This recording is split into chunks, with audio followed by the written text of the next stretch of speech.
Quantum सिद्धांत के संस्थापक ऐसे विचारों में विश्वास करते थे जो विज्ञान और धर्म के बीच एकता के संकेत दर्शाते हैं। यह सिद्धांत हमें जीवन, ब्रह्मांड और हमारे अस्तित्व के गहरे सवालों पर विचार करने के लिए प्रेरित करता है। डबल स्लिट प्रयोग क्वांटम सिद्धांत का मूल आधार है, जिसने दिखाया कि वास्तविकता केवल एक भ्रांति है। यह प्रयोग हमारे विचारों को चुनौती देता है कि क्या हम सच में अपने अनुभवों को समझते हैं। प्रकाश की प्रकृति पर वैज्ञानिकों में मतभेद थे, जिसमें यह तय नहीं हो पाया कि प्रकाश कण है या तरंग। इस विवाद ने वैज्ञानिक समुदाय में गहरी चर्चा को जन्म दिया, जिसमें अंततः आइंस्टीन का योगदान महत्वपूर्ण था। आइंस्टीन के फोटोइलेक्ट्रिक प्रभाव ने यह सिद्ध किया कि प्रकाश कणों के रूप में कार्य करता है। इस प्रयोग ने कण सिद्धांत को फिर से प्रासंगिक बना दिया, जिससे हमें क्वांटम यांत्रिकी के नए आयामों का पता चला। क्वांटम बिखराव प्रयोग ने यह भी दिखाया कि एक्स-रे प्रकाश कणों की ऊर्जा को इलेक्ट्रॉनों में स्थानांतरित करता है। यह प्रयोग कण और तरंग के बीच की सीमा को धुंधला करता है, जिससे नई सोच का मार्ग प्रशस्त होता है। लुई डे ब्रोगली ने यह प्रस्तावित किया कि सामान्य पदार्थ भी तरंग कण द्वैत का प्रदर्शन कर सकते हैं। यह विचार भौतिकी में एक नई दिशा का संकेत था, जो हमें अणुओं की गहराई में ले जाता है। इस परिवर्तन की प्रक्रिया को समझने के लिए विज्ञान और दर्शन का मेल जरूरी है। कई वैज्ञानिकों ने हिंदू दर्शन से प्रेरणा ली है, जो हमें ज्ञान के नए दृष्टिकोण प्रदान करता है। लुई डी ब्रोगली के प्रयोग ने दिखाया कि सूक्ष्म कण तरंगों के रूप में व्यवहार करते हैं। यह क्वांटम भौतिकी का मूल सिद्धांत है, जिससे हमारे ब्रह्मांड के संपूर्ण स्वरूप को समझने में सहायता मिलती है। डबल स्लिट प्रयोग ने इस रहस्य को उजागर करने में मदद की।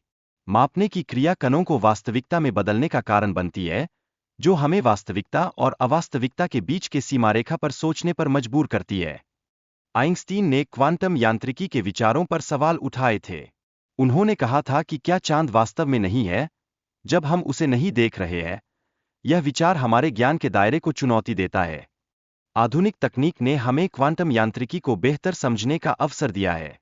पहले के वैज्ञानिक उसकी जटिलताओं को स्पष्ट नहीं कर पाए थे, लेकिन अब हमारे पास नई जांच के उपकरण हैं। हेजेनबर्ग और श्रोडिंगर जैसे वैज्ञानिक भी क्वांटम यांत्रिकी की पहेलियों को हल नहीं कर पाए। उनके प्रयोगों ने कई भ्रम उत्पन्न किए, जो आज भी वैज्ञानिकों को उभरते रहते हैं। जब कणों के साथ फोटॉन टकराते हैं, तो उनकी तरंग विशेषताएं प्रभावित होती है, जिससे कणों के स्थान और संवेग में बदलाव होता है। यह प्रक्रिया कणों के व्यवहार को और भी जटिल बनाती है।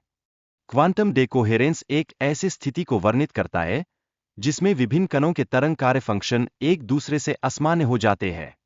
यह अवधारणा हमें क्वांटम प्रभावों की गहराई को समझाने में मदद करती है। बड़े कणों में बहुत सारे परमाणु होते हैं, जो उनकी तरंगों के समन्वय को बनाए रखना लगभग असंभव बना देते हैं। इस परिप्रेक्ष्य में यह समझना जरूरी होता है कि भौतिकी की बुनियादी धारणाएं कैसे काम करती है।